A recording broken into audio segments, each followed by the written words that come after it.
عسى أن يبعثك ربك مقاما محمودا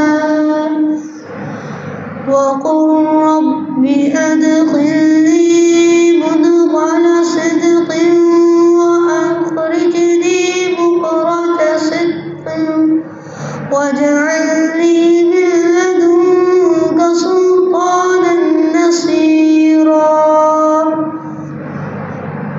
وقل جاء الحق وزهق الباطل إن الباطل كان زهوقا صدق الله العظيم.